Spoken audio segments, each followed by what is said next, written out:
నెల్లూరు జిల్లా కొండాపురం మండలం మరిగుండలో రేషన్ బియ్యం అక్రమ రవాణాను గ్రామస్తులు అడ్డుకున్నారు. రేషన్ బియ్యం బస్తాలతో వెళ్తున్న వాహనాన్ని నిలిపివేసి పోలీసులకు సమాచారం అందించారు. వెంటనే గ్రామానికి చేరుకున్న పోలీసులు వాహనాన్ని స్వాధీనం చేసుకున్నారు. పట్టుబడిన వాహనంలో 70 బస్తాల రేషన్ బియ్యం ఉన్నట్లు గుర్తించారు. ఈ బియ్యాన్ని పౌర సరఫరా అధికారులకు అప్పచెపుతామని పోలీసులు చెబుతున్నారు. రేషన్ బియ్యాన్ని తరలిస్తున్న వాహన డ్రైవర్ను అదుపులోకి తీసుకుని విచారిస్తున్నారు. డ్రైవర్ జలదంకికి చెందిన బ్రహ్మేశ్వర్ రెడ్డిగా పోలీసులు చెబుతున్నారు. మండలంలో అన్ని రేషన్ దుకాణాలు రేషన్ బియ్యం సరఫరా చేసే వాహనాల నుంచి బియ్యం సేకరిస్తున్నట్లు సమాచారం. ఏకంగా రేషన్ బస్తాలే ఉండడం విశేషం. ప్రతి నెల 1వ తేదీ నుంచి 20వ తేదీ వరకు రేషన్ బియ్యం అక్రమ రవాణా సర్వసాధారణమేనని, పట్టుకుంటే దొంగ లేదంటే దొర అన్నట్లు సాగుతుందని సర్వత్రా వినిపిస్తున్న మాట.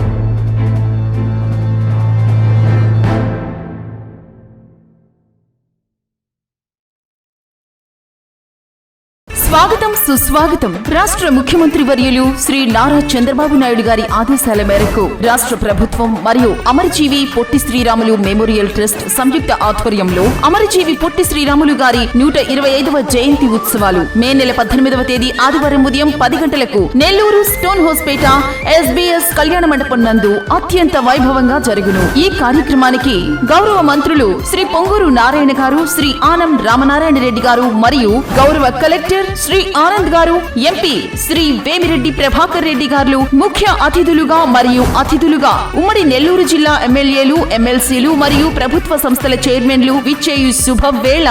స్వాగతం సుస్వాగతం. కావున తామెల్లరూ విచ్చేసి ఈ కార్యక్రమాన్ని జయప్రదం చేయవలసిందిగా కోరుచున్నాము. ఇట్లు Dundi Rakesh, Andhra Pradesh Arya Vysya welfare and development corporation chairman. Program organisers Segu Shanmukharao, Kota Gurubrahmam మరియు ఆర్యవైశ్య మిత్రమండలి.